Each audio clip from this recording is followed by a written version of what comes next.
Et rebonjour! On va continuer aujourd'hui notre recherche avec Lisa et ses bouquets de tulipes. Pour travailler pour cette recherche, vous avez besoin de votre ardoise. On commence. Hier, nous avons vu une recherche où Lisa voulait faire des bouquets de tulipes et dans chaque bouquet, elle voulait mettre 5 tulipes. Il fallait donc faire une recherche de partage de l'ensemble des tulipes pour faire des paquets de 5 et savoir combien de paquets de 5, donc combien de bouquets, Lisa pouvait faire. Aujourd'hui, on continue avec Lisa, mais cette fois-ci, Lisa veut faire des bouquets, toujours de tulipes, mais elle veut faire des bouquets avec seulement 2 tulipes. Dans chaque bouquet, elle ne mettra que 2 tulipes. Par exemple, si elle fait 2 bouquets, elle aura donc combien de tulipes en tout? 2 et encore 2, ça nous fera donc 4 tulipes. Vous allez donc devoir chercher avec votre ardoise combien Lisa peut faire de bouquets si je lui donne 24 tulipes. Je vous rappelle que hier on a vu plusieurs stratégies. Soit on faisait des dessins en faisant une croix pour chaque fleur, et on a dit que c'était une méthode qui était trop longue et qu'il fallait plutôt privilégier les autres stratégies. Soit on faisait avec l'addition du nombre de fleurs dans chaque bouquet à chaque fois, ou alors on essayait de trouver avec la multiplication. Donc pour votre recherche, vous allez avoir 5 minutes en faisant la stratégie de votre choix, soit par l'addition, soit par la multiplication.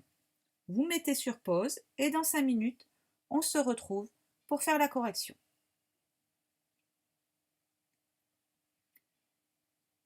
Les 5 minutes sont passées, on fait la correction ensemble. Donc on a dit qu'on ne faisait pas par la stratégie. Voilà.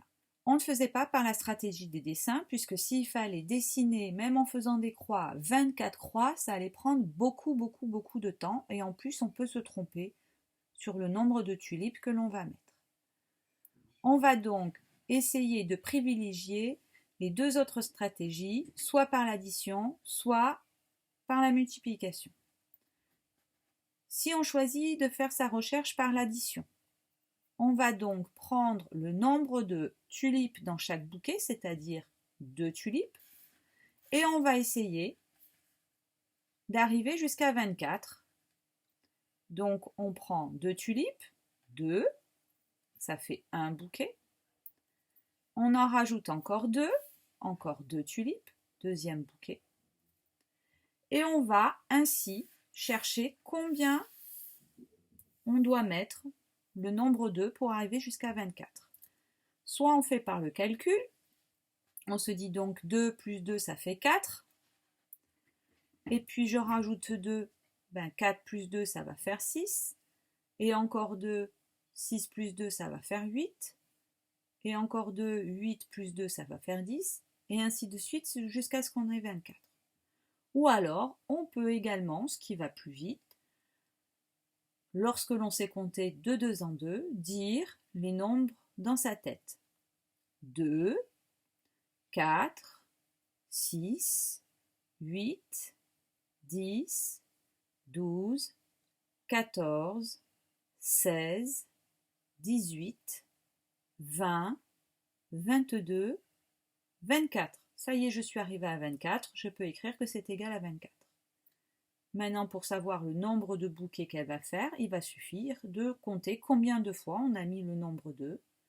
Donc, 1 bouquet, 2 bouquets, 3, 4, 5, 6, 7, 8, 9, 10, 11 et 12 bouquets. J'oublie pas de faire ma phrase réponse. Elle peut faire 12 bouquets de 2 tulipes chacun. Autre méthode, Donc, autre recherche par la multiplication.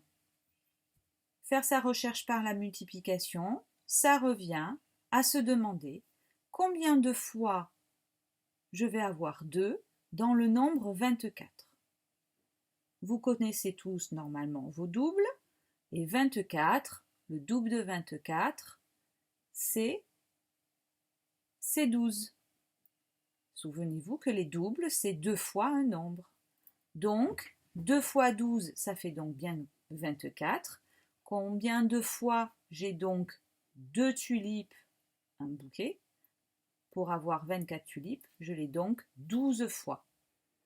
Si j'ai 12 fois 2 tulipes, ça veut donc bien dire qu'elle peut faire 12 bouquets.